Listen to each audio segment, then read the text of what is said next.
This is my audience.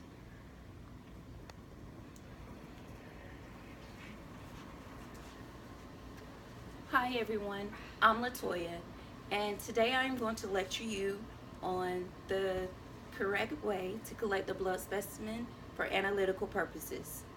Why is this important to you, you may ask? Blood analysis is one of the vital and routine tools of medicine. Physicians rely on blood analysis results to aid in the diagnosis and care of their patients. As a medical assistant for 13 years, I have demonstrated on several occasions the proper technique for an effective and efficient venipuncture procedure. Using proper collection technique results in more accurate test results. My phlebotomy handbook states that three important reasons why blood analysis is important. Number one, for diagnostic reasons, to figure out what is wrong with the patient. Number two, therapeutic reasons, assessing the proper treatment to use on a patient. Number three, monitoring. After the patient receives treatment, they will need follow-up testing to see if the treatment is working.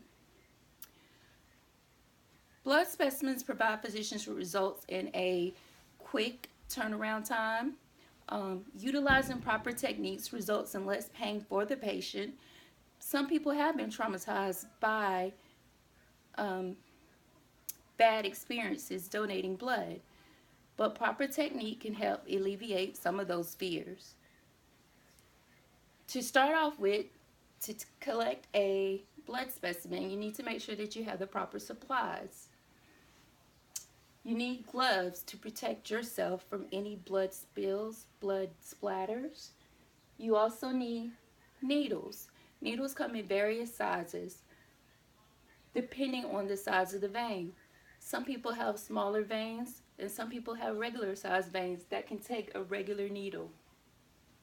You need a needle holder. A needle holder attaches to the needle and allows blood to flow to the blood collection tubes.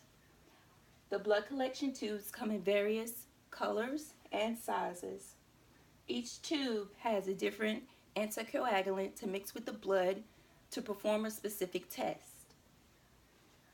You'll need an alcohol swab to cleanse the area before practicing the venipuncture. You'll need some gauze to soak up extra blood. You'll need a bandage to cover the site after the venipuncture, and you also need a specimen bag to transport the blood to the laboratory for analysis. You also need a tourniquet.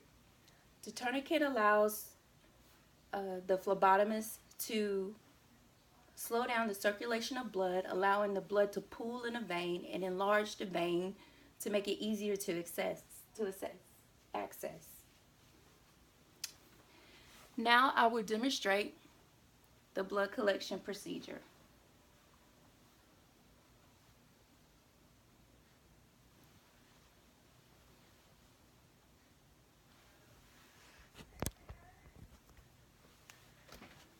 The first thing you want to do is identify your patient with the name and date of birth. You ask them their name and date of birth and compare it to your paperwork.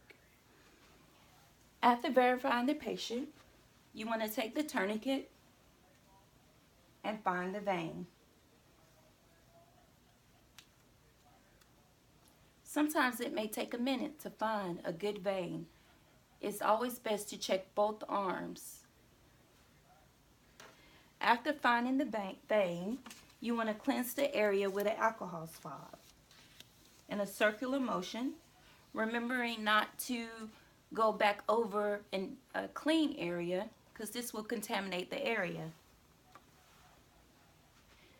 After cleaning, you want to connect your needle to the needle holder.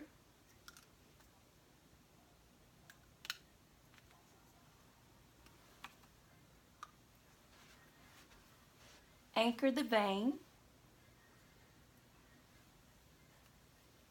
Slide the needle in. Put the tube into the needle holder.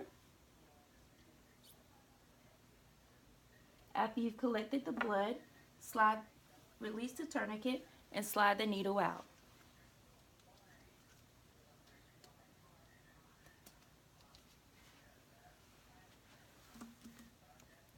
Ask the patient to apply pressure to the site.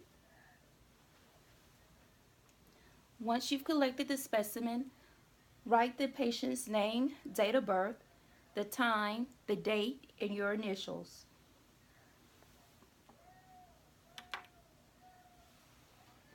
Check the patient's site for any excess bleeding.